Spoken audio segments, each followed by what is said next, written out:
नमस्कार, आपका स्वागत है जॉब्स इटर्नल टीम की विशेष पेशकश रोजगार यात्रा में। आपके साथ मैं हूं निधि। बात करते हैं आज की प्रमुख खबरों की। देश में कोरोना संक्रमण की वजह से लंबे समय से तमाम राज्यों में स्कूल और कॉलेज बंद हैं। इससे छात्रों की पढ़ाई बुरी तरह प्रभावित हो रही है।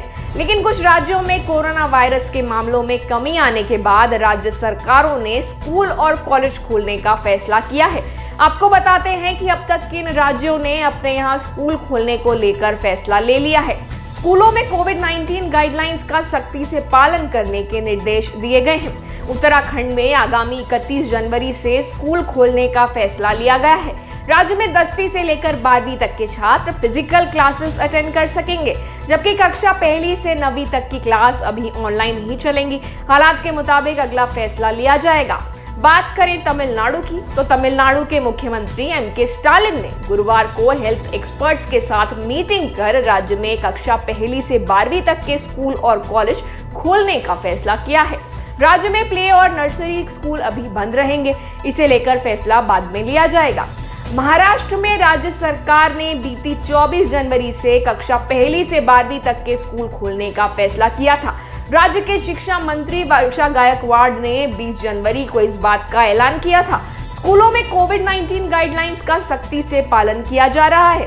वहीं हरियाणा सरकार ने आगामी 1 फरवरी से कक्षा 10वीं से 12वीं तक के स्कूल खोलने का फैसला किया है।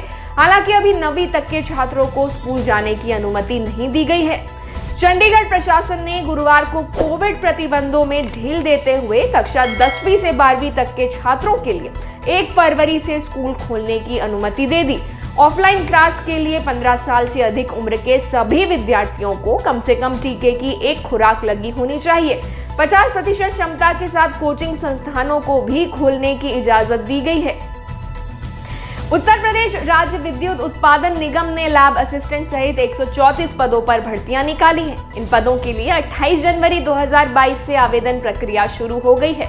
अभ्यर्थी आधिकारिक वेबसाइट यानी uprvunl.org के जरिए 29 फरवरी 2022 तक आवेदन कर सकते हैं।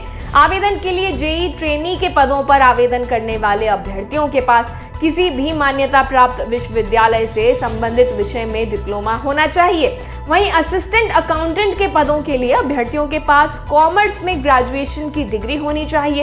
लैब असिस्टेंट पद के लिए अभ्यर्थियों का केमिस्ट्री विषय के साथ 12वीं पास होना अनिवार्य है। इन पदों के लिए आवेदन करने वाले अभ्यर्थियों की उम्र 18 से 40 वर्ष के बीच होनी चाहिए।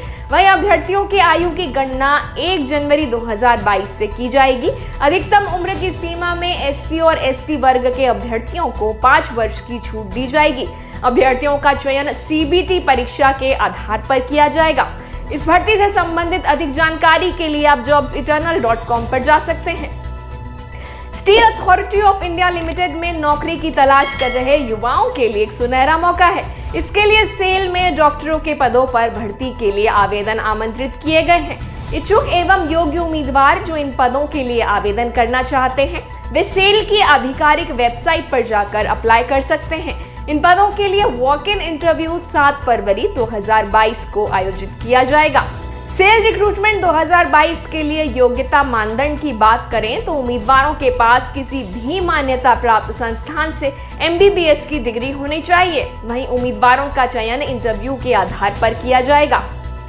सेंट्रल इंडस्ट्रियल सिक्योरिटी फोर्स यानी CISF ने कांस्टेबल या फायरमैन भर्ती 2022 का नोटिफिकेशन जारी किया है, जिसके अनुसार 1100 से ज्यादा कांस्टेबल पदों को भरने के लिए आवेदन मंगवाए गए हैं। इच्छुक और योग्य उम्मीदवार CISF की आधिकारिक वेबसाइट CISFRECTT.in के माध्यम से ऑनलाइन आवेदन कर सकते हैं।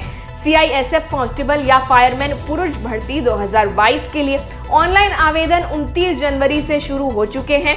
जो उम्मीदवार इस भर्ती की सभी पात्रता और योग्यता रखते हैं, वे आधिकारिक वेबसाइट के माध्यम से 4 मार्च या उससे पहले तक आवेदन कर सकते हैं।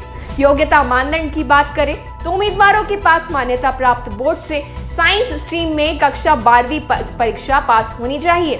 इस भर्ती के लिए केवल पुरुष उम्मीदवार ही आवेदन कर सकते हैं। वहीं आवेदन करने वाले उम्मीदवारों की आयु 18 से 23 वर्ष के बीच होनी चाहिए। आरक्षित वर्ग के उम्मीदवारों को आयु सीमा में छूट दी जाएगी। वहीं आवेदकों को शारीरिक दक्षता परीक्षा यानी फिजिकल एफिशिएंसी टेस्ट और शारीरिक मानक परीक्षण यानी फिजिकल स्टैंडर्ड टेस्ट और लिखित परीक्षा दस्तावेज सत्यापन के साथ मेडिकल टेस्ट के आधार पर शॉर्टलिस्ट किया जाएगा।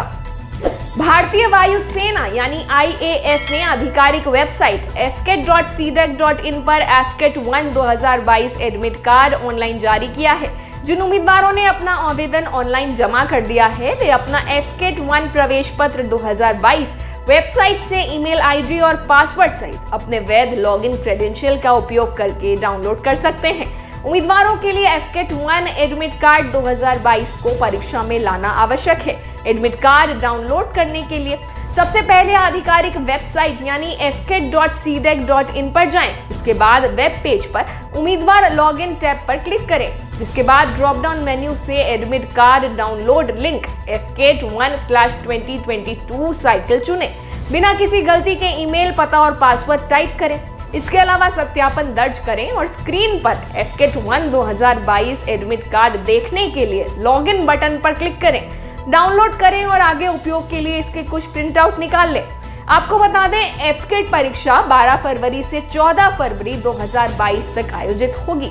उम्मीदवारों को ध्यान देना चाहिए कि परीक्षा यानी FCAT 1 2022 साइकिल है, जिसके लिए पंजीकरण 1 दिसंबर 2021 से शुरू हुआ था। आज की रोजगार यात्रा में बस इतना ही। किसी भी सरकारी नौकरी के आवेदन और जानकारी के लिए आप डिस्क्रिप्शन में दिए गए लिंक पर क्लिक कर हमारी वेबसाइट jobseternal.com पर जा सकते हैं। अगर इस कार्यक्रम द्वारा आपकी या किसी और की सहायता होती है तो इसे लाइक और शेयर जरूर करें और हमारे चैनल को सब्सक्राइब भी करें। धन्यवाद।